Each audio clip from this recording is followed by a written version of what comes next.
तो जलसा का मतलब होता है नात सुनना और उसके बाद घर चला जाना। वो बंदा कैसे हदीस सीखेगा, कैसे कुरान सीखेगा?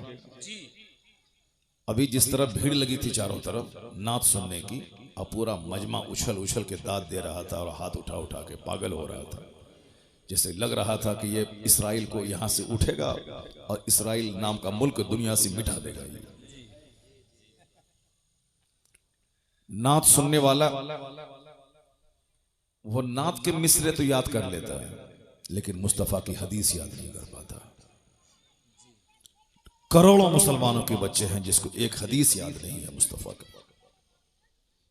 बस जज्बाती, सेंटिमेंटल, संवेदनशील बन गए। उसके बाद पता चला कि दुनिया की थोड़ी सी मोहब्बत उसके ईमान को लूट ले गई।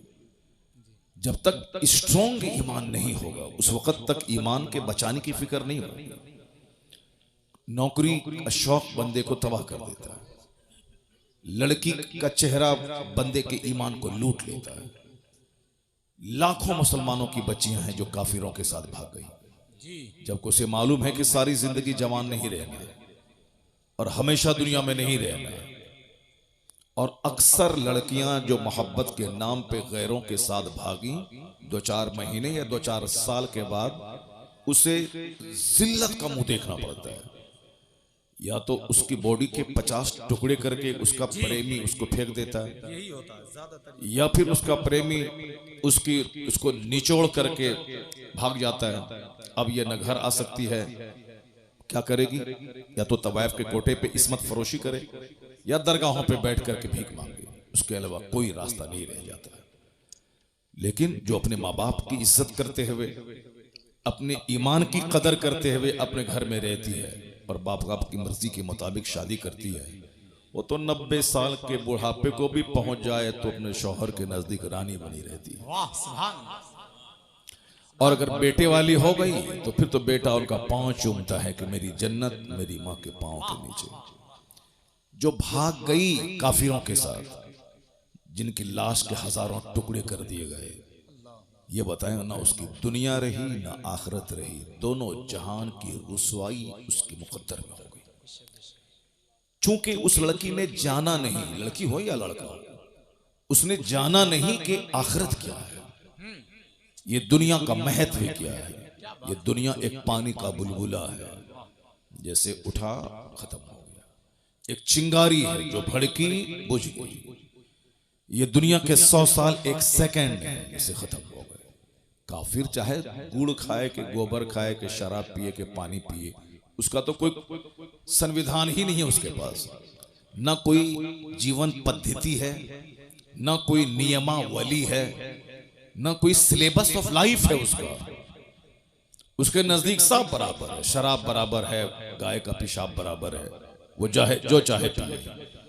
ये तो हम मुसलमानों को समझना है कि क्या राइट है क्या रॉन्ग है, क्या गुड है क्या बैड है, क्या जायज है क्या नाजायज है, क्या करना है क्या नहीं करना है। तो हम मुसलमानों को समझना है, और हमों को समझाने के लिए अल्लाह ने अपने महबूब को दुनिया में भेजा है, और हमको समझाने के लिए अल्लाह ने अपने महबूब पर कुरान नाजिल फरमाया कि अल्लाह के महबूब अपना वक्त ज़ाहिरी मुतय्यन पूरा करने के बाद अब वो अपनी कब्र अनवर में आराम करेंगे और सारी उम्मत पे नजर रखेंगे। और इनकी हिदायत के लिए मुस्तफ़ा की हदीस है और अल्लाह का कलाम कुरान करीम है। इन दोनों की रोशनी में मुसलमान जिंदगी गुजारते रहे। तो अब वो कुरान वो हदीस हमारे लिए एक जीवन पद्धति है कि हम कैसे जिए, कुरान में देख लें। हम कैसे जिंदगी के दिन गुजारे, मुस्तफ़ा की हदीस में देख लें। दूसरों के पास इस तरह की कोई नियमावली नहीं है। जो मन में आए सो करना है। मन में आया शराब पी लिया, मन में आया गाय का पेशाब पी लिया, मन में आया गोबर का इस्तेमाल कर लिया, और मन में आया सांप को काट के खा लिया। जो मन में आया जब चाहे वो रात के 4 बजे सो जाए, दिन के 11 बजे उठ जाए, कोई टोकने वाला नहीं है। ये तो हर जुमा के दिन मेरा खतीब मेंबर से कहता है कि इन्नल्लाह यअमुरु बिल अदल, अल्लाह तुम्हें हुक्म देता है अदल करने का। अल्लाह तुम्हें हुक्म देता है एहसान करने का, अल्लाह तुम्हें हुक्म देता है अपने रिश्तेदारों को देने का, रिश्तेदारों से लेने का नहीं, निचोड़ने का नहीं, अपने रिश्तेदारों से बाइक नहीं लेने का, कार नहीं लेने का, पैसा नहीं लेने का, बल्कि अल्लाह तुझे दे तो अपनी तरफ से जिस तरह अपनी माँ बाप को देना है उसी तरह अपनी सास को भी देने का, ससुर को भी देने का। अपनी बीवी के बाप को कंगाल बना के उस बीवी के सामने कैसे मुंह दिखाओगे जिस बीवी के बाप की जमीन बेचवा के तुमने गाड़ी खरीद ली, जिस बीवी के बाप को भीख मंगवा के तुमने स्कॉर्पियो ले लिया, कैसे उस बीवी को मुंह दिखाओगे? कैसे उसके सामने बोलोगे कि मैं तुम्हारा शौहर नामदार हूं? वो बीवी तो बोलेगी तेरे हाथ में जो वॉच है वो तो मेरे बाप ने दिया, जो तुमने 3 पीस का पैंट शर्ट पहना वो मेरे बाप ने दिया, जो तुम्हारे घर में पाँव पोछने वाला है वो तो मेरे बाप ने दिया, जो तुम्हारे घर का दरवाजे का विंडोज का डोर्स का पर्दा है वो भी मेरे बाप ने दिया, ये गाड़ी जिस गाड़ी पे चलते वो भी मेरे बाप ने दिया है, तेरा है क्या? और तू जो बोलेगा कि मैं शौहर नामदार हूं, शौहर नामदार वो नहीं होता है कि जो अपनी बीवी के बाप को कंगाल बना के ऐश करता है। शौहर नामदार वो होता है जो अपनी कमाई से घर बनाता है, अपनी कमाई से फर्नीचर बनाता है, अपनी कमाई से वॉच से लेके शूज से लेके स्पेक्टेकल से लेके 4 व्हीलर और 2 व्हीलर तक खरीदता है, अपनी कमाई से फ्रिज, एसी, वॉशिंग मशीन सब लेता है और एक नेक संजीदा लड़की से निकाह करके उसके बाप से कहता है कुछ नहीं सिर्फ बेटी देना हमको, चूंकि हमें निकाह करना है आपकी बेटी से। नेक लड़की को अपने घर में लाएगा और कहेगा तुम देखो ये मेरा घर है, रानी बन के तुम रहो, ये फ्रिज मेरा है, ठंडा पानी तुम पियो, ये साहब मेरे घर हैं, मैं तो बाहर मारे मारे फिरूंगा 2 रुपए कमाने के लिए और तुम इसमें क्वीन बन के रहो मेरे घर में। मालूम है जो लड़की अपने शौहर के घर में इस तरह आएगी न कभी तकरार होगी, न कभी लड़ाई होगी, न कभी तलाक होगी, बल्कि अपना दिल शौहर के पांव के नीचे बिछा देगी। ये जीने का एक तरीका है, रिश्तेदार को देने का, लूटने का नहीं, वरना सारी जिंदगी कंगाल रहेगा बंदा। काफिर तो फिनारे जहन्नम, हमेशा के लिए जहन्नम में जलेगा, उसका तो कोई मतलब ही नहीं। क्योंकि हमको जन्नत जाना, चूंकि हमको ये दुनिया का 100 साल तो 1 सेकंड है, खत्म हो जाएगा, हमारे लिए आखिरत है। यही हदीस का सबसे बड़ा उन्वान है, यही कुरान पाक का सबसे बड़ा टॉपिक है कि हमारे लिए आखिरत है। तो अक्लमंद है वो जो आखिरत की बात सोचे। ए लड़का, ए कहां भाग रहा है? बैठो। क्या बंदर की तरह करता है यार, छुछंदर की तरह करता है। नात पढ़ता रहा, सुनता रहा, और अभी हदीस पढ़ रहा हूं, भाग रहा। अगर इसको हिंदुस्तान का हिंदू इसको काटेगा तो कसूर किसका है? अगर हमारे घरों को ये काफिर उजाड़े तो कैसे तड़पेगा और कैसे अल्लाह की रहमतों को आवाज देगा? जो मस्जिदों को उजाड़ेगा उसकी जिंदगी में सुख कभी नहीं होगा। जो मदरसे को उजाड़ेगा अल्लाह ताला उसके घर को उजाड़ देगा। जो दीनी मजलिसों को उजाड़ेगा अल्लाह उसकी जिंदगी से सुख चैन को उजाड़ देगा। कभी गौर करते हो कि सारे लोग बंदर की तरह मारे मारे फिर रहे हैं? अरबों में खेलने वाला भी छुछंदर की तरह मारे मारे फिर रहा है। चेहरा काला है, खुदकुशी है, सुसाइड है, जहर खुरानी है, दिन रात का टेंशन है, 1 दर्जन बीमारी में घिर के तड़प तड़प के मर जाना है। सुकून चैन किसके पास है? मकान, दुकान, गाड़ी, छकड़ा, उसी के पीछे सब पागल है। डॉक्टर, इंजीनियर, मकान बनाए, गाड़ी खरीदें, मजा मौज मस्ती करें। हर घर दुखी है। सीने को फाड़ के देखोगे तो 1000 जख्म मिलेगा। इसलिए कि जिस रास्ते में चल के तुम चैन ढूंढ रहे हो उस रास्ते में अल्लाह ने चैन नहीं रखा है। जिस रास्ते पे चल के तुम सुकून तलाश कर रहे हो अल्लाह ने वहां सुकून नहीं रखा है। वरना मैं अक्सर कहता हूं कि सुशांत सिंह राजपूत जैसा करोड़ों में खेलने वाला फिल्म का एक्टर वो फांसी के फंदे पे लटक गया। अगर फिल्म में नाचने से सुकून मिलता तो फिर वो फांसी के फंदे पे नहीं लटकता। 30 साल की खूबसूरत लड़की एक्ट्रेस, फिल्म में नाचने वाली, जिसके पीछे हजारों लड़के दीवाना रहते थे और करोड़ों लोग फिल्म में देख देख के उस पर जान निछावर करने को तैयार रहते हैं, वो लड़की की सड़ी हुई लाश घर से निकली। अगर हुस्न में ही खूबसूरती है और 1000 लड़कों के बीच में झूमने में मस्ती है, तो उस लड़की को जहर करके नहीं मरना चाहिए। तुम्हें मालूम है कि Charlie Chaplin British film star, जिसका एक मशहूर मकूला है कि I like to walk in the rain, nobody can see my tears, मैं बारिश में टहलना चाहता हूं ताकि जी भर के रोऊं और कोई मेरे आंसू को देख नहीं पाए। करोड़ों को हंसाने वाला, करोड़ों जिसके फैंस हैं, वो ब्रिटिश फिल्म स्टार है, मगर हिंदुस्तान में करोड़ों लोग हैं जो उनके फैन हैं, उनके साहब दिलदादा है। लेकिन वो आदमी इतना गमगीन है, करोड़ों को हंसाने वाला। उसका मखूला अभी चार्ली चैपलिन बोले, वो इंटरनेट पे उसका ये लफ्ज सामने आ जाएगा, ये जुमला, I like to walk in the rain, nobody can see my tears, मैं बारिश में टहलना चाहता हूं ताकि रोऊं, जी भर के रोऊं, कोई मेरे आंसू को देख नहीं पाए। डॉक्टर के पास गया था, वो कहा था मेरे दर्द की दवा दे दो। कहा क्या है? कहा अंदर से मैं दुखी और टूटा हुआ रहता हूं, चैन नहीं है। कहा चार्ली चैपलिन का शो देखा करो, थोड़ी सी चार्मिंग पैदा हो जाएगी, गम हल्का हो जाएगा। तो वो शख्स बोला चार्ली चैपलिन तो मैं ही हूं। डॉक्टर चेहरा देखने लगा उसका, थकता रह गया। कहा मैं, डॉक्टर चूंकि खुद उसका शो देखा करता था और हंसा करता था, गम को हल्का किया करता था, अब वो चौंक गया।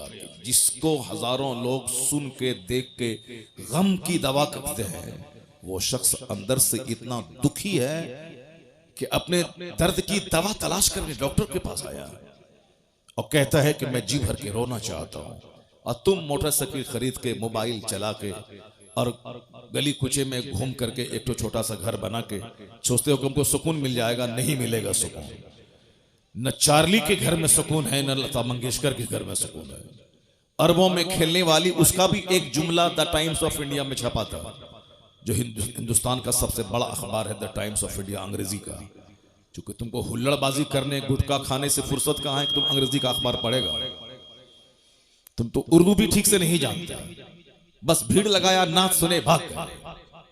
अब चाहे इस्लाम कुछ भी कहे, कुरान में जो आए, हदीस में जो आए, जहन्नम ही में चलेंगे, देखा जाएगा, मगर नाचेंगे कूदेंगे। ये अक्लमंदी का तकाजा नहीं है। जुमा के खिताब और ईदैन की तकरीर और हर महफिल मिलाद का वाज किसी भी मजहब में समझाने का इतना सिस्टम नहीं है जो सिस्टम इस्लाम ने हमको दिया। जुमा के दिन वाज सुनना ही सुनना है, ईद और बकरीद में तकरीर सुनना ही सुनना है। खुतबे निकाह, निकाह की महफिल में पहले खुतबा पढ़ना सुन्नत है। उस खुतबे में कुरान की 3 आयतों की तिलावत होती है और तीनों आयतों में इत्तकुल्लाह कहा गया, अल्लाह से डरो। शादी का मौका है और ये खुतबा सुन्नत है, सरकार ने खुतबा पढ़ा और उसमें 3 आयतों की तिलावत होती है। या अय्युहन्नासुत्तकू, ऐ लोगो अल्लाह से डरो। या अय्युहल्लज़ीना आमनू तक़ुल्लाह हक़्क़ तुक़ाती, जिस तरह अल्लाह से डरने का हक है उस तरह ए ईमान वाले डरो।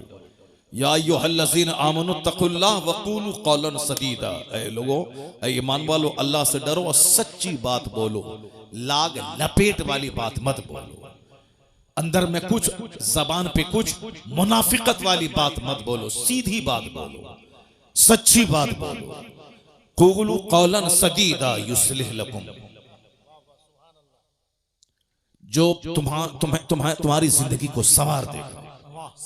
अल्लाह से हम सोचते हैं कि निकाह का मौका खुशी का मौका है, और 3 आयतों की तिलावत, आयत खौफ की तिलावत हुजूर ने की है। क्यों? कि इस मौके पे आदमी अक्सर बहक जाता है, इसलिए हुजूर ने 3 आयत खौफ की तिलावत करके बताया है, न तेरे बेटों की लाश तुझको काफिर बनाए, न तेरे बेटे की बारात तुझको दीन से फिरा दे। चाहे बेटे की बारात निकले तो भी तुम दीनदार बन के रहना, चाहे बेटी का जनाजा निकले तो भी तुम दीनदार बन के रहना। यानी बेटे की बारात निकले तो भी नमाजी बन के रहना, चाहे घर से जनाजा निकले तो भी नमाजी बन के रहना। ना खुशी का मौका तुझे फिरौन बना दे, ना गम का मौका तुझे दकियानूसी बना दे और अल्लाह की रहमतों से मायूस कर दे। ऐसा नहीं, अपने रसूल की रस्सी को मजबूती से थामे रहना। गमी में भी मोमिन रहोगे, खुशी में भी मोमिन रहोगे, हर हाल में मुसलमान रहोगे। तो ये वास की तरकीब इस्लाम ने दी है। क्यों? एक जुमा को तकरीर सुना कि दुनिया कुछ नहीं है, लगा कि अब हमको आखिरत की तैयारी करनी है। लेकिन जैसे ही वहां से जुमा पढ़ के घर आए, बाल बच्चों का मुंह देखा, तकरीर का 10% पानी वहीं खत्म उतर जाता है। फिर साहब Saturday, Sunday, Monday, Tuesday, Wednesday, Thursday, यानी शनिचर, इतवार, सोमवार, मंगल, बुध को धीरे धीरे 10%, 20%, 40%, 50% काफिरों का, जोकरों का, शरीरों का, शराबियों का, बेनमाजियों का मुंह देखा। मौलाना साहब ने जो जुमा में समझाया था कि दुनिया जीरो है, आखिरत सब कुछ है, इसको लगा था कि अब मैं आखिरत की तैयारी करूंगा। तो जुमेरात होते होते नसीहत का पानी उतर जाता है। अब वह अगले जुमा के दिन पक्का दुनियादार बन जाता। नहीं, मौलाना साहब जो बोला बोला, ये उनका काम है, मगर बगैर पैसा की दुनिया में इज्जत नहीं मिलेगी, पैसा कमाना पड़ेगा चाहे जहां से हो। अब ये पक्का फिरौन बन जाता। लेकिन शरीयत ने इंतजाम किया कि जो पानी नसीहत का सूखने वाला है, अगले जुमा को फिर नसीहत का पानी चढ़ा दिया जाए। सुभान अल्लाह, सुभान अल्लाह। जब जमीन सूखने लगती है, खेती के लायक नहीं रहती, आसमान का पानी उस मुर्दा जमीन को जिंदा करता है। उसी तरह दिल जब मर जाता है, गंदों बुरे लोगों की सोहबत में बैठ कर, तो इस्लाम ने इसीलिए हर जुमा के दिन तकरीर, खुतबे जुमा को लाजिम करार दिया है, ताकि जैसे ही दिल मरने वाला हो, अगले जुमा को नसीहत का पानी फिर उस पर डाल दिया जाए, ताकि वो दिल मरने से बच जाए। ये इतना जबरदस्त इंतजाम इस्लाम ने किया। तो क्या कोई शख्स जो हर जुमा के दिन फाज सुनता है, अल्लाह के डर और आखिरत की बात, एक खुतबे में आया है, ज़ादुकुम कलीलुन कलील, तुम्हारा सफर का जो खर्च है बिल्कुल थोड़ा, तेरे पास नेकियां थोड़ी है, तेरे पास तू जिस रास्ते का मुसाफिर है, वह सबीलुकुम तवीलुन तवील, तेरा रास्ता बड़ा लंबा है। मरने के बाद कब्र में कितने हजार साल तक रहना है कोई नहीं जानता। कयामत कल कायम हो जाएगी, ये अलग बात है, लेकिन जो लोग आज से 10,000 साल पहले मर गए, कयामत तो आज तक आई नहीं।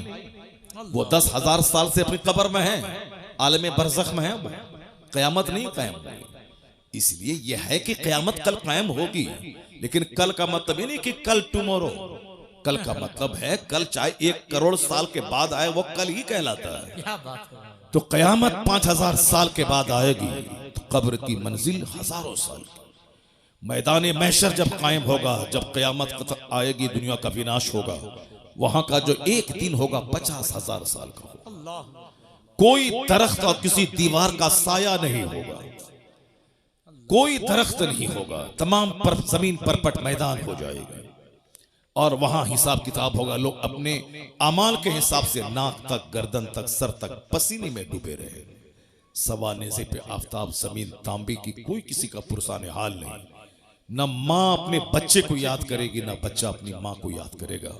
यौम यफिरुल मर्उ मिन अखी व उम्मिही व अबी, कुरान में अल्लाह कहता है, डरो उस दिन से जिस दिन एक भाई भाई से भागेगा, औलाद वालदैन से भागेगी, माँ बाप औलाद से भागेंगे। एक लौता बेटा जिसके बगैर माँ जिंदा नहीं रह सकती थी, कयामत के दिन वो देखेगी कि मेरे बेटे को आग में डाला जा रहा है, मेरा बेटा एक नेकी की खातिर जहन्नमी बन रहा है, माँ एक नेकी उसको नहीं देगी, क्योंकि वो आखिरत है, दुनिया नहीं है, वो आखिरत है। आखिरत में कोई किसी का पुरसाने हाल नहीं होगा। यौम यफिरुल मर्उ मिन अखी व उम्मिही व अबी व साहिबतिही व बनी लिकुल्लि इम्रिइन मिनहुम यौमइज़िन शअनु युग़नी।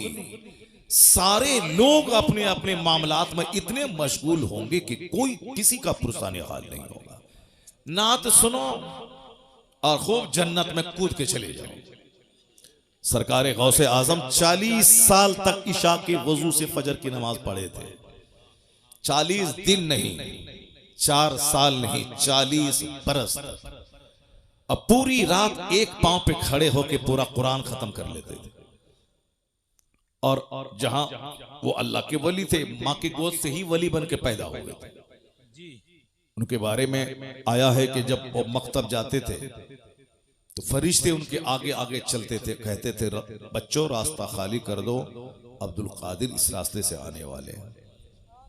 बचपन से वली थे, उनको 40 साल तक इशा के वजू से फजर पढ़ने की क्या जरूरत थी। उनको 100 असातिज़ा के दरवाजे पे जाके इल्म हासिल करने की जरूरत क्या थी।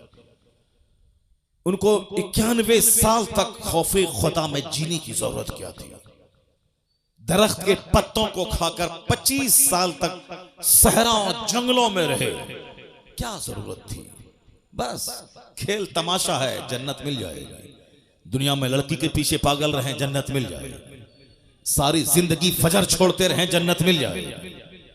जलसा जुलूस को वीरान कर दे, उजाड़ दें, जन्नत मिल जाएगी। मस्जिद के दरो दीवार को उजाड़ दें, जन्नत मिल जाएगी। मन की गुलामी नहीं चलेगी, शरीयत की गुलामी चलेगी। अल्लाह ने अपने महबूब को भेजा है, महबूब की पैरवी में दोनों जहान की भलाई। लोग ख्वाहिशात के गुलाम हो गए, जैसे काफिर ख्वाहिशात के गुलाम है। जिसको चाहा जब तक चाहा पूजा, और जब चाहा उठा के फेंक दिया उसको, और जिसके सामने चाहा सर झुका दिया। कभी दरख्त के सामने, कभी पेड़ के सामने, कभी छुचंदर के सामने, कभी बंदर के सामने, कभी नदी के सामने, कभी नाला के सामने, कभी गाय के सामने, कभी बैल के सामने, कभी सूरज के सामने, कभी उगते सूरज, कभी डूबते सूरज, न जाने कहां जिसके सामने जहां देखा सर झुका दिया। कोई चूंकि उसका हिसाब लेना देना नहीं है, कोई उसके पास कोई गाइडेंस नहीं है, इसलिए जिसको जहां देखा, जिसमें ताकत देखी, उसी को खुदा कह दिया। अल्लाह रब्बुल इज्जत ने मुसलमानों पे एहसान किया कि मेरी पेशानी बंदर के सामने जलील नहीं हो रही है, हमारी पेशानी किसी दरख्त के सामने जलील नहीं हो रही है, हमारी पेशानी किसी छुछंदर के सामने जलील नहीं हो रही है। हम किसी सांप, किसी हाथी, किसी गाय को खुदा नहीं कह रहे हैं, एक खुदा को माना, बेशुमार जगहों पे पेशानी जलील होने से बच चलेगा। ये इस्लाम लाने का सबसे बड़ा बेनिफिट यही है कि कहो ला इलाहा इल्लल्लाह, there is no any god but अल्लाह।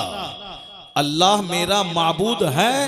अब जन्नत तो वहां मिलेगी, इस दुनिया में दर दर की ठोकर खाने से पेशानी बच गई। और यह दलील बनकर अल्लाह ने अपने महबूब को भेजा, दलील बनाकर। जो सूरज को पूजता है, मेरे मुस्तफा की उंगली का इशारा पाके सूरज डूबा वापस आ रहा। सूरज को तुमने ताकत देख करके खुदा कहा था ना, तो वो ताकतवर सूरज तो ताकतवर मुस्तफा के इशारे पे गुलामी कर रहा है। तुमने चांद को खुदा कहा था ना, ये चांद मुस्तफा का इशारा पाके 2 टुकड़ों में बढ़ जाता है। तुमने पत्थर को खुदा कहा था, ये पत्थर मुस्तफा के पाए अक़दस को पाके अपने सीने पे नक्श उभार लेता है, पत्थर मुस्तफा पे सलाम पढ़ता है। तुमने सांप को खुदा कहा था, ये सांप मुस्तफा के गुलामों की गुलामी कर रहा है। तुमने समंदर दरिया को खुदा कहा था, वो दरिया मुस्तफा के गुलामों के लिए धूल में तब्दील हो जाता है। तो जिस दरख्त को तुमने खुदा कहा था, ये दरख्त मुस्तफा को सजदा कर रहा है। इसलिए ए सारी दुनिया के लोगों, अगर तू तलाश करता है कि मेरा खुदा कौन है, आ जाओ मेरे महबूब के पास। जिन जिन चीजों की तू परस्तिश करता है, जिसको खुदा कहता है, वो सारी चीजें मुस्तफा के इशारे पे गर्दिश कर रही है। अब जब दुनिया मुस्तफा के पास पहुंचेगी, तो अब वहां उसको ज्यादा देर नहीं लगेगी खुदा की मार्फत हासिल करने में। क्योंकि जो सबसे ज्यादा ताकतवर है, जिनको दरख्त सजदा करे, जिनका कलमा पत्थर पढ़े, जिनके इशारे पे सूरज और चांद गर्दिश करें, ये अपनी पेशानी जमीन पर टेके हुआ है और कहता है सुबहान रब्बियल आला। मतलब इतना ताकतवर मुस्तफा, जिसको खुदा कह दे वही खुदा है, जिसको सजदा करे वही मस्जूद है। तो अब दुनिया को समझने में देर नहीं लगी कि मोहम्मद अरबी खुदा का पता बताने आया है। इसलिए अल्लाह ने कहा कद जाकुम बुरहानुम मिर रब्बिकुम, तुम्हारे रब की तरफ से दलील बन के मुस्तफा आ गए। मुस्तफा को देखो खुदा समझ में आएगा, इन्हें देख ले दुनिया की सच्चाई समझ में आ जाएगी, आखिरत की सच्चाई समझ में आ जाएगी। बहुत अच्छा हज़रत। मुस्तफा दोनों जहान की वास्तविकता को बताने आए हैं। अब जाहिर सी बात है जो हुजूर को पढ़ेगा वो जानेगा, जो सरकार दो जहां की बायोग्राफी का मुताला करेगा वो जानेगा, और जो तमाशा देखेगा जाएगा तो सारी जिंदगी कलमा भी ठीक से नहीं पढ़ पाएगा। अत्तहियात तो सारे लोग पढ़ते हैं, लेकिन अत्तहियात करोड़ों में कोई पढ़ता है। सुबहान रब्बियल आला तो मर्द औरतें करोड़ों की तादाद में लोग पढ़ते हैं, लेकिन सुबहान रब्बियल आला एक लाखों में कोई पढ़ता है। क्या बात है। सजदा, अभी भी मैंने मस्जिद में आज देखा एक आदमी को सजदा करते हुए, बस ऐसे ही जैसे चोंच मार रहा है। जब सजदा में सारे पार्ट्स का सजदे की हालत में ठहरना जरूरी है, फिर वो बैठ जाए तो सारे पार्ट्स अपनी जगह पे सेट हो जाए, फिर उसके बाद दूसरा सजदा करे। लेकिन वो ऐसे घुसता, ऐसे करता, चोंच मारता है। वो अपने मन में तो मैं नमाज पढ़ रहा हूं, जाहिर सी बात है, और नात सुन के भाग जाएगा। वो कैसे जाने कि हदीस में क्या आया, वो कैसे जाने कि कुरान में क्या आया। जो नात पढ़ता है वो हदीस नहीं पढ़ता है, वो भी तो सारी जिंदगी नात ही पढ़ेगा, वो भी नहीं जान पाएगा कि इस्लाम क्या है, सुन्नियत क्या है। इसलिए मैं अक्सर कहता हूं कि नात पढ़ना जरूरी नहीं है, नमाज पढ़ना जरूरी है, दीन सीखना जरूरी है। जो जरूरी है उसको करते नहीं है। 2 टका कमाने के लिए साहब लोगों को बेवकूफ बना रहे हैं। 2 टका कमाने के लिए साहब अपने खरबों की जन्नत को दांव पे लगाए हुए हैं, 2 टका कमाने के लिए। जैसे तुम इंजीनियर बनते हो 2 टका कमाने के लिए, तुम डॉक्टर बनते हो 2 टका कमाने के लिए। तुमको न नमाज की फिक्र है, न रोजे की फिक्र है, न आखिरत की फिक्र है, न कब्र के सवाल जवाब की फिक्र है, न कुरान पाक में जो खरबों नसीहतें हमारे लिए हैं उसके पढ़ने की फिक्र है। बस physics, chemistry, biology, zoology, botany पढ़ा, नौकरी मिली, 1 लाख रुपए महीना कमाया, पेट भरा, छोटा सा घर बना, छोटी सी स्विफ्ट खरीदी, और इतराया, चक्कर आया, गिरे, मर गए। अब सारी दुनिया खत्म। अब जहां गए वहां का एक दिन 50,000 साल के बराबर। ये बताओ क्या करोगे वहां, क्या होगा वहां? ना कोई पुरसाने हाल नहीं होगा वहां ये नहीं बोलेगा कि मालिक हम नहीं जानते थे। नहीं, तो जुमा के दिन तुमको बताया जाता था कि अल्लाह हक है, कुरान हक है, नबी हक है, जन्नत जहन्नम हक है। हर ईदैन की किताब में तुमको बताया जाता था कि जन्नत हक है, जहन्नम हक है, कुरान हक है। ये आखिरत तुम रोजाना लाशों को कांधे पे उठाते थे जो तुम्हारी तरह तुमसे ज्यादा ताकतवर था, लेकिन फजर के बाद उसकी मौत का ऐलान हुआ, जोहर के बाद तुम उसको दफन करके कब्र से आ गए, मगर फिर भी तुमको होश नहीं आया कि हो सकता है कल फजर के बाद मेरी मौत का ऐलान हो जाए। तुम ये सोचे कि ये मरा है, मैं तो नहीं मरूंगा, इसलिए तुम दुनिया में मस्त रहे। अजान की आवाज तुझको बुलाती थी कि खाना पीना तो सूअर छुछंदर सबको अल्लाह रोजी देता है। वमा मिन दाबतिन फिल अर्द इल्ला अल्लाह रिज़्क़ुहा। कुरान साफ कहता है कि जमीन पे चलने वाला कोई चौपाया ऐसा नहीं है जिसकी रोजी का जिम्मा अल्लाह ने न लिया हो। काफिर अल्लाह को गाली देता है मगर अल्लाह उसे भी रोजी देता है।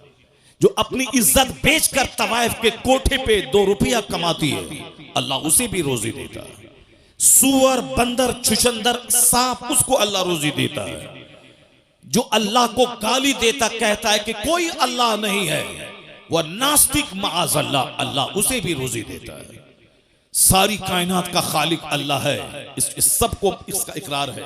चाहे भले ही अपनी जबान में जो कह दे, वह बोले कि साहब उस खुदा को जो अपनी जबान में, इब्रानी में, सुरियानी में, अंग्रेजी में, हिंदी में जो कहे, मगर वह बोलता है कि गॉड इज वन, अल्लाह एक है जो सारी दुनिया को पैदा किया है।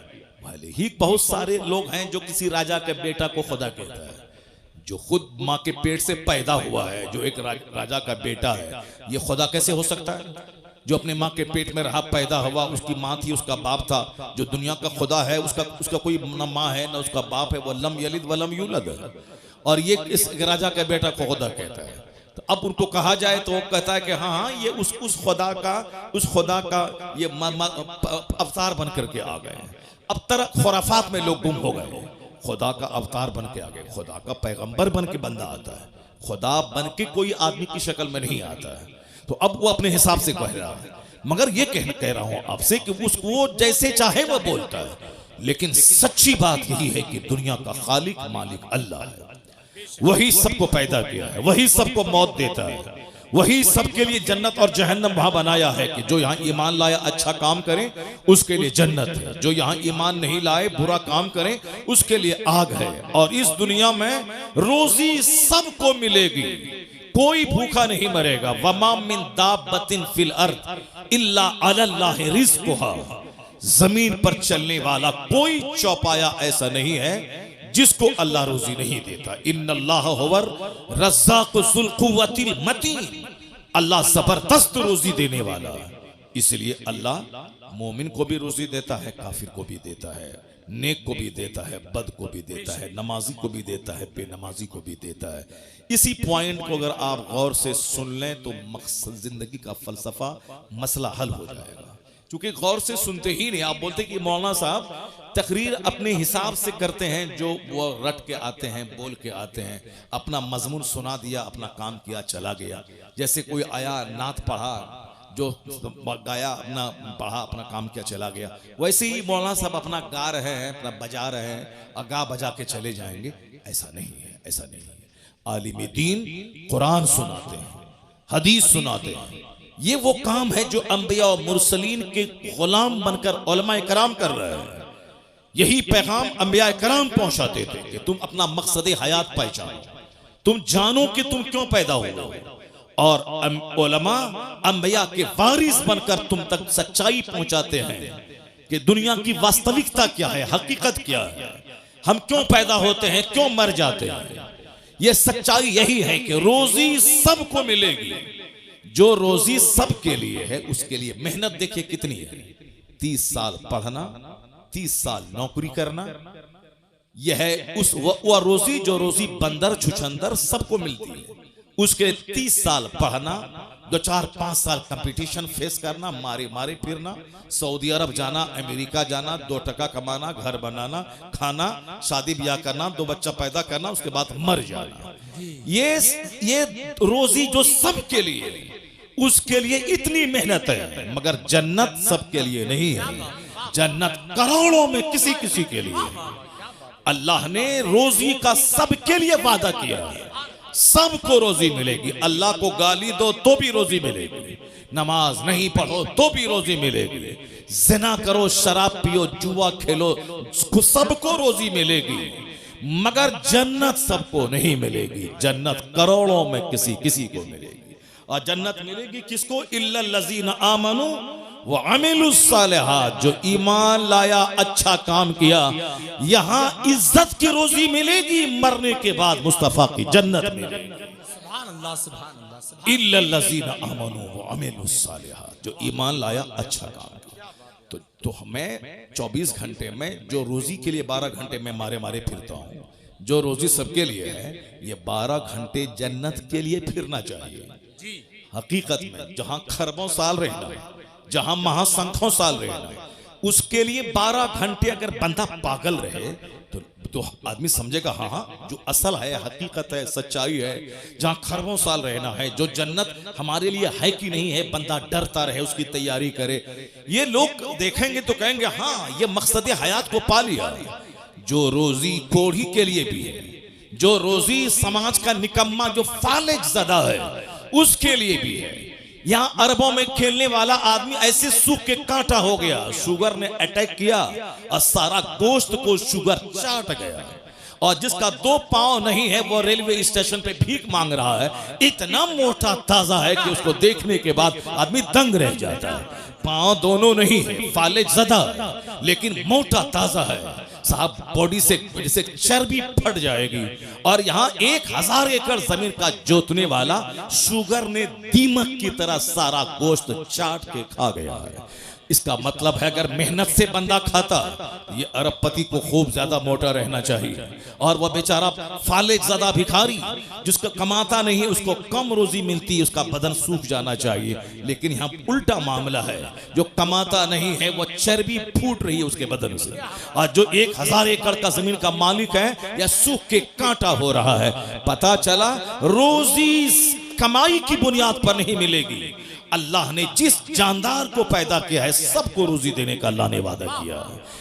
बंदर, चुचंदर, सुअर, हाथी, गाय, भैंस, बैल, सबको, सुअर जैसा खतरनाक जानवर जो बिल्कुल नजीस से ऐन है, वो अंग अंग उसका नापाक है, लेकिन वह सुअर भी खाता है। कुत्ता, जिसको कुत्ता कह करके लोग उद्धृत करते हैं, ये कुत्ता है, वो कुत्ता को भी रोजी मिलती है। मछली, जो व्हील मछली, जो रोजाना की खुराक उसकी मनों में है, वो समंदर में छोटी छोटी मछलियां अल्लाह ने इतनी पैदा कर दी ताकि बड़ी मछली छोटी मछली को खा के जिंदा रहे। सांप नाबीना, जो दरख्त की सबसे ऊंची टहनी में लिपटा हुआ रहता है, अल्लाह परिंदों के जरिए उसके मुंह में रोजी डाल देता है। रोजी सबके लिए, जन्नत सबके लिए नहीं है। तो अक्लमंद है वो जो रोजी के लिए कम मेहनत करे, जन्नत के लिए ज्यादा मेहनत करे। और बेवकूफ है वो जो जन्नत की फिक्र ही ना करे और दुनिया की रोजी के लिए मारा मारा फिरता रहे। और ये मेरी बोली नहीं है, ये बोली मुस्तफा की है। आका फरमाते हैं हदीस में, अल कैजसो मंदाना नफ्स वो अमील लिमा बादल मौत वल आजिजो मन अतबा नफ्सहु हवाहा सुम व तमन्ना अल्लाह। मुस्तफा कहते हैं दफाई सीजवन, अक्लमंद है वो जो अपने नफ्स को दबाता रहे, नफ्स को कुचलता रहे और मरने के बाद की तैयारी करता रहे।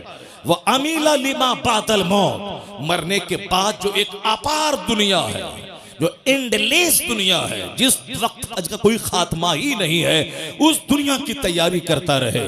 इस दुनिया में ऐसे रहे जैसे कोई मुसाफिर रहता है, दुनिया में ऐसे रहे जैसे कोई एक मुसाफिर रहता है, अजनबी रहता है। Live in this world as if you are a stranger और ए ट्रेवलर, कुन फिद दुनिया कअन्नका गरीबुन और आबिरु सबील। दुनिया में ऐसे रहो जैसे एक मुसाफिर रहता है। और हुजूर फरमाते हैं वल आजिजो मन अतबा नफ्सहु हवाहा व तमन्ना अल्लाह। हमारे और आपके जैसे 90% आदमी जैसे जीते हैं, उसी के बारे में हुजूर ने इस हदीस में कहा है। सरकार क्या फरमाते हैं, वल आजिज़, बेवकूफ है वो, अहमक है वो कौन, मन अतबा नफ्सहु हवाहा, जो ख्वाहिशाते नफ्स की पैरवी करे, जो अपने नफ्स की ख्वाहिशात, ये खाओ ठीक है, ये चाउमीन खाओ, बर्गर खाओ, ताड़ी पियो, शराब पियो, बराबर मोबाइल चलाओ, ये खाओ वो खाओ, जो खाओ सब खाओ, नमाज साहब शराब पियो, सूद खाओ, जुआ खेलो, मस्ती करो, अपनी खूबसूरत बीवी को छोड़कर किसी साहब दलित की किसी काली कलोटी साहब डाइन औरत के पीछे पागल हो जाओ, अपनी खूबसूरत बीवी को छोड़ करके ज़िना के लिए साहब मुसहरों और गरीबों के मोहल्ले में जाके उनकी बहू बेटी को सूंघते रहो।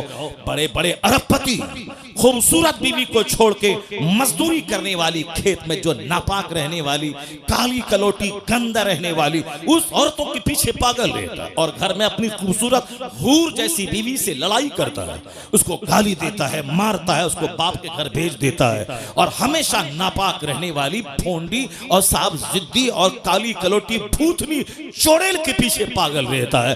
बेशुमार लोगों की कहानियां समाज के अंदर मौजूद हैं। क्या क्या कहा, ये नफ्स की पैरवी करे, वह तमन्ना अल्लाह, और उम्मीद लगा के बैठे कि अल्लाह जन्नत दे देगा, वह तमन्ना अल्लाह, और उम्मीद लगा के बैठे कि अल्लाह जन्नत दे देगा। ये हदीस पाक अगर दिल से पढ़ोगे तो सीना फट जाएगा, अगर दिल से पढ़ोगे तो सीना फट जाएगा। ए लड़का, एक तमाचा मारेंगे, चेहरा लाल कर देंगे, बदतमीज कहेगा। बाप तो नाच सुन के भाग गया, तुम क्यों बैठा हुआ है, भागो घर में। जिसको तकरीर सुनना था तो वह भाग गया नाच सुनने के बाद, नाच सुनने के लिए आया था, कव्वाली सुनने के लिए आया था, भाग गया। अब हदीस कौन सुनेगा, ये बंदर जो हंस रहा, बताइए, ये सामने हंस रहा, ये हंसने वाला बच्चा बैठा हुआ, अब बाप इसका नाथ सुन के भाग गया। अब सुबह उठेगा कल, कोदाल पसनी लेगा और कमाने के लिए दिन भर चला जाएगा, दिन भर मारे मारे फिरेगा और 2 रुपया कमाएगा, बोलेगा हमसे बड़ा कोई नहीं। एक छोटा सा घर बना लेगा, बोलेगा हमसे बड़ा कोई नहीं। एक छोटी सी स्विफ्ट खरीद लेगा, बोलेगा हमसे बड़ा कोई नहीं। लता मंगेशकर के पास करोड़ों की कार थी, खरबों का बंगला उसका बंबई में मौजूद है, लेकिन वह बोली थी मन नहीं लगता है दिल दुनिया में। I like to leave this world, मैं इस दुनिया को छोड़ना चाहती हूँ। द टाइम्स ऑफ इंडिया अखबार में उसकी इंटरव्यू छपा था उसका, और उसमें वो बोलती कितना गाने सुनूं, कितने अपने घर के सरो सामान को देखूं, सजाऊं, उलट पुलट करूं, ये फूल का गमला उधर, उसका गमला इधर, दिन भर क्या करूं, पैसों की कोई नहीं तो है नहीं, करोड़ों के जेवर, कभी अमेरिका, कभी यूरोप, कभी नॉर्वे, कभी फ्रांस, कभी जर्मनी, कभी कनाडा, कभी थाईलैंड की राजधानी बैंकॉक, कभी मलेशिया, कभी इंडोनेशिया, कहाँ नहीं घूमी वो औरत। बुलबुले हिंद कहलाती थी, लेकिन वो बोली कि जिंदगी में अब मजा नहीं है, मैं मरना चाहती हूँ। चार्ली चैपलिन, जिंदगी में मजा नहीं है, अब मैं रोना चाहता हूँ। और तुम स्विफ्ट, गुटखा और सिगरेट और छोटा सा बगैर प्लास्टर के घर लेकर के तुम मजा लेना चाहते हो, कैसे मजा मिलेगा? वहां खरबों में खेलने वाला तो मरना चाहता है, वहां खरबों में खेलने वाली मरना चाहती है। तो अब तुम्हारा अकीदा रोशन हो रहा है, तुम्हारे कुरान का पैगाम सर चढ़ के बोल रहा है।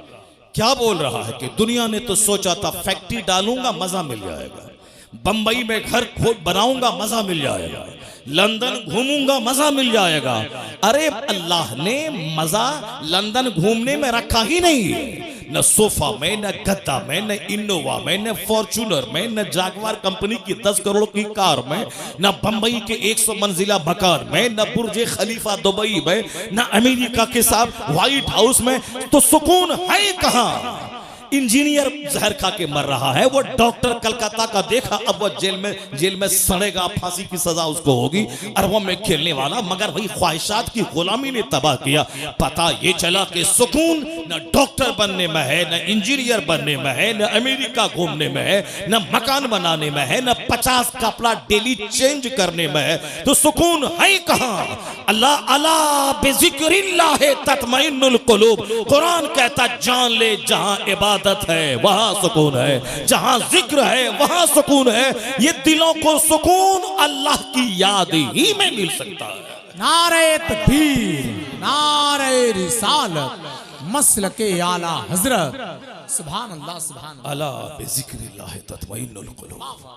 आज सबको दिल की बीमारी लगी हुई है। क्यों? इस दिल में अल्लाह की याद के अलावा सब कुछ है। इस दिल में बीवी है, बच्चा है, शादी है, बियाह है, इस दिल में सब कुछ है। अल्लाह ही नहीं है जो हमारा हकीकी मालिक, हमारा खालिक, हमें मारने वाला, हयात देने वाला, जन्नत देने वाला, रोजी देने वाला है। वो अल्लाह की मोहब्बत ही दिल में नहीं। मर्द को रहना चाहिए जलसे में, तो वहां वो बैठी हुई है। वो बताइए, जिसको गप करने से फुर्सत नहीं है वो बैठी हुई। वो भी बोलती है कि फला शायर को बुलाइए और उस शायर को ये बोलो कि फला नात पढ़े। एक औरत आप लोगों से बोली कि मौलाना साहब आ रहे हैं, इनकी तकरीर हम सुनते हैं नेट में, और उनको बोलिए कि वो हदीस पाक पढ़े जो वहां पढ़े थे। किसी को बोला? नहीं बोला। लेकिन वो उसमें से बहुत सारी हैं जो आपको बोली होगी। बोले कि मैं हुजूर आपको देखना चाहता हूँ, ये कलाम पढ़वाइएगा। ये उनको बोलना हुजूर मैं आपको देखना चाहता हूँ, हुजूर मैं मदीना जाना चाहता हूँ, हुजूर ये उसको बोलिएगा कि वो जो है फला शेर पढ़े, फला नात पढ़े। बताइए, हदीस के बारे में कोई सवाल नहीं, कुरान शरीफ की आयतों के बारे में कोई फरमाइश नहीं है, वो नात के बारे में फरमाइश है। तो ये नात सुनने वाली तो यहाँ बैठी हुई क्यों है? जाओ घर जाओ।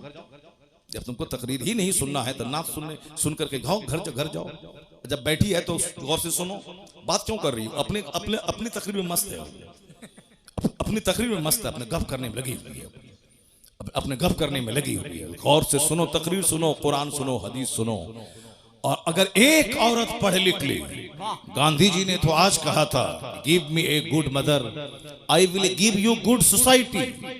तुम मुझे एक अच्छी माँ दे दो, मैं तुझे एक अच्छा समाज दे दूंगा। क्योंकि माँ की गोद में समाज पलता है। गांधी जी ने आज कहा था, मगर मेरे पैगंबर ने 1400 साल पहले कहा था, तलबुल इल्म फरीज़तुन अला कुल्ले मुस्लिमी व मुस्लिमा। हर मुसलमान मर्द और औरत पे इल्म हासिल करना फर्ज है। औरत अगर इल्म हासिल कर ली तो माँ की गोद बच्चों का पहला स्कूल। बाप चाहे जहां रहे, जिस माँ की जबान नफीस होगी उसके बच्चों की जबान भी नफीस होगी। और अगर कोई बच्चा गसीला हो, बच्चा जिद्दी हो, बच्चा बदअखलाक हो, तो समझ लें कि उसमें 50 नहीं 90% हाथ उसकी माँ का होता है। अगर बच्चे की जबान अगर गलत है तो माँ का रोल है। इसको सिर्फ सजने संवरने और साहब शादी ब्याह के दिन नया जेवर का मुतालबा करने से फुर्सत ही नहीं है। इसको क्या बच्चों की तरबियत करेगी? बच्चे कैसे बोले, बच्चे कैसे पढ़े? शहर में एक अच्छी औरत का बच्चा वो कभी नहीं बोलता है कि आसान हो रहा है, वो कभी नहीं बोलेगा कि दाल बहुत पतला है, नहीं बोलेगा, क्योंकि माँ कभी नहीं बोलती है कि अजान हो रहा है। माँ हमेशा कहती है अजान हो रही है। माँ हमेशा बोलती है कि दाल पतली है, रोटी अच्छी है, चावल अच्छा नहीं है। तो अब माँ की बात को बच्चा माँ की गोद से सुन कर अनकंसस लाशऊर में उसको स्टोर करता है, और जब उसकी जबान पे बोली खुलती है तो वही बोली निकलती है जो माँ से सुन करके यहाँ अनकंसस में था, वही वहां से निकलते हुए शऊर की जबान पे वही जुमले आ जाते हैं। इसलिए शादी ब्याह में कार मोटर कार देखने वाला अच्छी बीवी का सिलेक्शन करो, दौलत को तलाक दे दो, सिर्फ अच्छी औरत चाहिए जिसकी जबान अच्छी, जिसका अखलाक अच्छा हो, जिसका किरदार अच्छा हो, जिसका वेशभूषा अच्छा हो, जो अपनी जिंदगी को 10 मर्दों की गोद में झुलाने वाली ना हो, जो अपनी जीवन अपनी जिंदगी की सुरक्षा करने वाली हो, जिनका आंख शौहर की अमानत, जिसकी जबान शौहर की अमानत, जिसका जिस्म शौहर की अमानत, और अपने बच्चों को पालने की खातिर अपनी जिंदगी की हिफाजत करे। अगर दागदार जमीन होगी कभी अच्छी फसल नहीं पैदा होगी, और जो जमीन जरखेज होगी जबरदस्त फसल पैदा करेगी। ये माँ है, माँ का पेट जमीन का काम करता है, बाप उसमें बीज डालता है। अगर बीज नाकारा हो तो भी फसल नाकारा, और जमीन अगर जली हुई सड़ी हुई गंदी और साहब बंजर जमीन हो, उससे कभी कोई अच्छी फसल की उम्मीद नहीं कर सकता है। क्योंकि दुनिया का सारा काम एक सिस्टम से होता है। गौर से सुनना, भले ही बात छिड़ गई है, मैं इसको मुकम्मल कर देता हूँ, उसके बाद फिर मैं अपनी तमहीद पे लौट के आता हूँ। उसके बाद अगर मौका मिलता है तो तकरीर करता हूँ, अगर मौका नहीं मिलेगा तो फिर दूसरी बार आएंगे तब तकरीर करेंगे। लेकिन पहले इस टॉपिक को सुन लो, जो बात छिड़ गई है। मेरी माँ बहन भी गौर से सुन ले, गौर से सुने मेरी बात, और इसको हवाई बात समझ करके ना बल्कि दिल में जगह दे, उसको अपनी जिंदगी में उतारने की कोशिश करे, और समझ लें कि तकरीर नाचने का नाम नहीं है, तकरीर हाथ नचाने का नाम नहीं है, तकरीर कुर्सी तोड़ने का नाम नहीं है। तकरीर है कुरान हदीस का मीठा पैगाम दिल में उतार देने का, जो आदमी की सोच बदल दे, जो आदमी की आंखों को इस काबिल बना दे कि आंख किसी लड़की की मोहब्बत में ना रोए, खालिके कायनात की मोहब्बत में रोने वाली बन जाए। ये आंख दुनिया की मोहब्बत में ना रोए, मुस्तफा की मोहब्बत में रोने वाली बन जाए। ये जबान गाने के लिए ना हो, बल्कि जबान अल्लाह रसूल के जिक्र के लिए वक्फ हो जाए। तकरीर वो है जो हमारे दिल की दुनिया बदल दे, जो हमारी सोच बदल दे, जो हमारे जीने हमारी जिंदगी में यू टर्न ले आए। जा रहा था पूरब की तरफ, सोचता था काबा पहुंच जाऊंगा, लेकिन पूरब जाने वाला कहीं काबा पहुंचता है।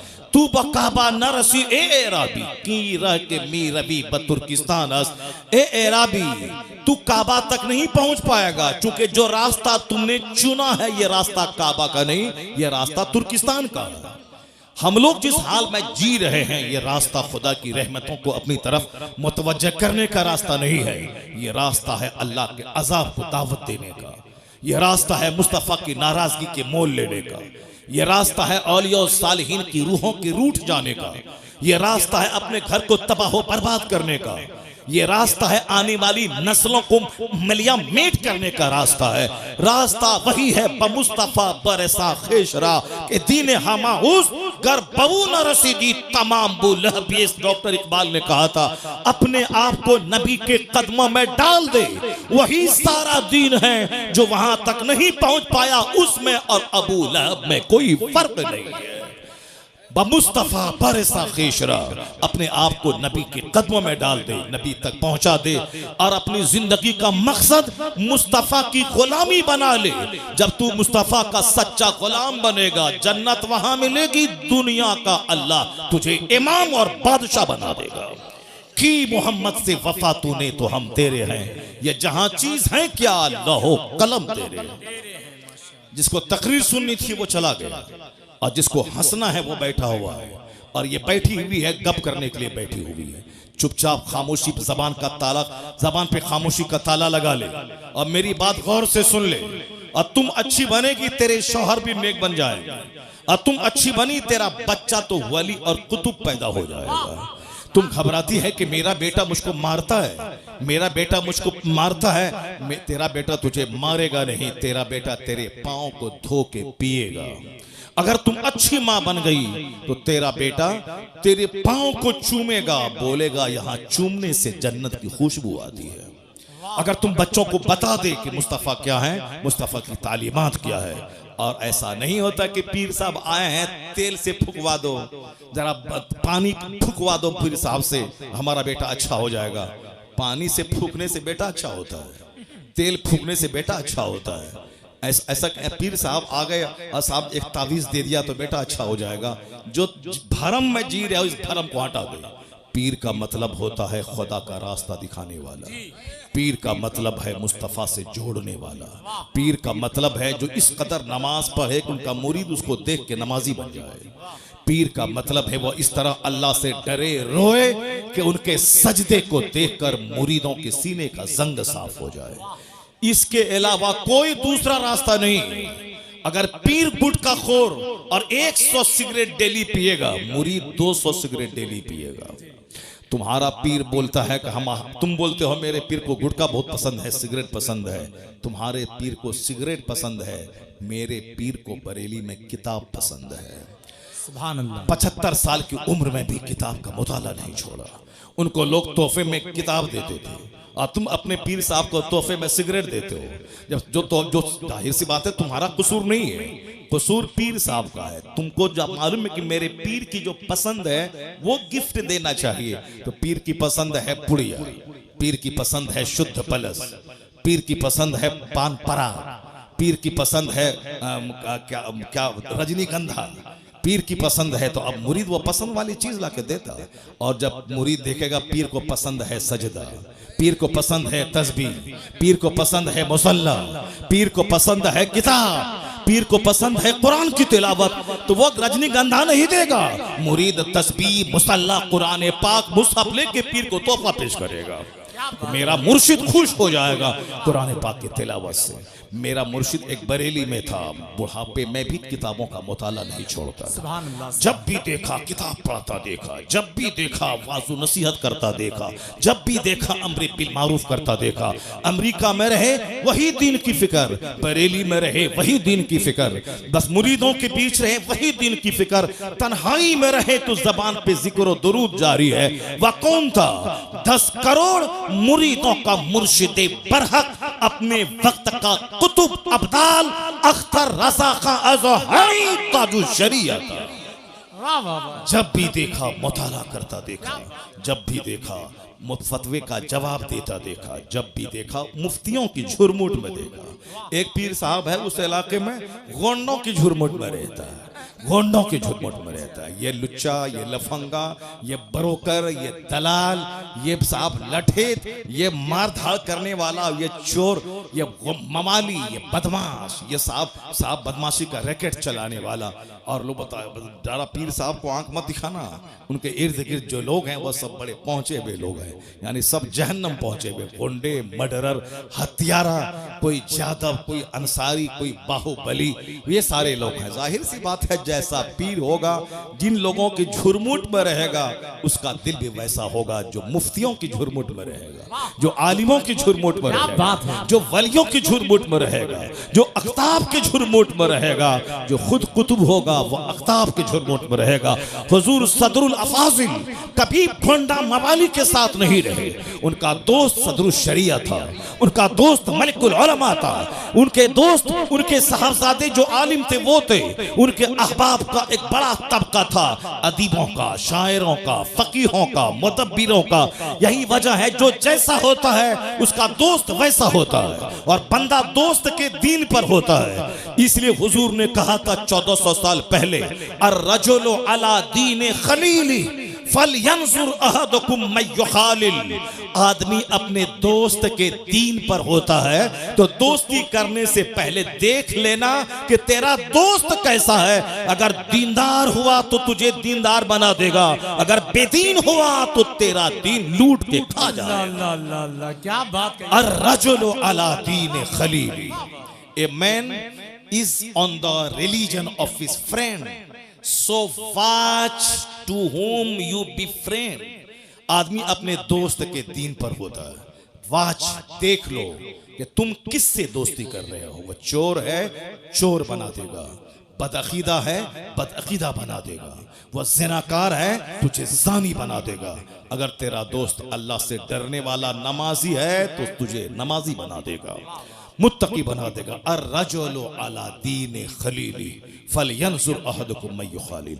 बातें हमारी होती रहेंगी। मैं तमहीद यहाँ रोक करके मैं पहले वो चैप्टर में खोलता हूँ जो बात जबान पे आ गई है, ये वरना ये भाग जाएगी और हमारी तकरीर सुन नहीं पाएगी। और इसलिए चुपचाप रहो और तकरीर मेरी गौर से सुनो।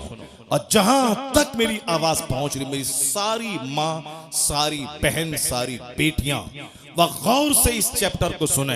अक्सर व बेशतर मैं इस चैप्टर को रिपीट करता हूं। मैं खिताबत इसलिए नहीं करता हूं कि 100 तकरीर 100 टॉपिक पे हो, नहीं, मैं सिर्फ एक टॉपिक पे तकरीर करना चाहता हूं कि हर महफिल में अगर 5 बंदा जन्नती बन जाए तो मेरा पसीना बहाने की मेहनत वसूल हो जाए। माशाअल्लाह। इसलिए मेरी तमन्ना इस पे रहती। मैं नहीं समझता कि साहब मेरी हर तकरीर में बाज जुमले, बाज हदीस का रिपीटेशन होता है, उससे कोई बहस नहीं। बार बार बोलने से आदमी के दिल में असर होता है। बार बार बोलने से, जब रस्सी कुआं पर बार बार आगे पीछे जाती है तो उस पत्थर में भी निशान पड़ जाता है। इसीलिए मैं बार बार बोलता हूं, जो लोग मुझसे मोहब्बत करते हैं और बार बार मेरी तकरीर सुनेंगे, जरूर शराब की भट्टी से निकलकर मस्जिद की तरफ रुक करके चले जाएंगे, जरूर जाएंगे। बार बार सुने। अपनी कलाकारी दिखाने के लिए खिताब नहीं होता है, बल्कि मुस्तफ़ा के दीन को सिखाने के लिए खिताब होता है, लोगों को मुस्तफ़ा तक पहुंचाने के लिए खिताब होता है। मेरी माँ, बहन, बेटियां गौर से सुन लेना। तुम्हारे दरवाजे पर आम का पेड़ है, वो आम के पेड़ में 1 लाख तावीज डाल दो। बरेली से, मसूली से, बेलग्राम से, केचौछा से, दिल्ली से, सदरुल अफाजिल की खानका से, आप पीलीभीत शरीफ से, जहां जहां की खानका है, सब हर जगह से तावीज लिया हो, डाल दो। और ये सोचो कि इस आम के पेड़ से सेब निकल जाए। नहीं होगा ऐसा।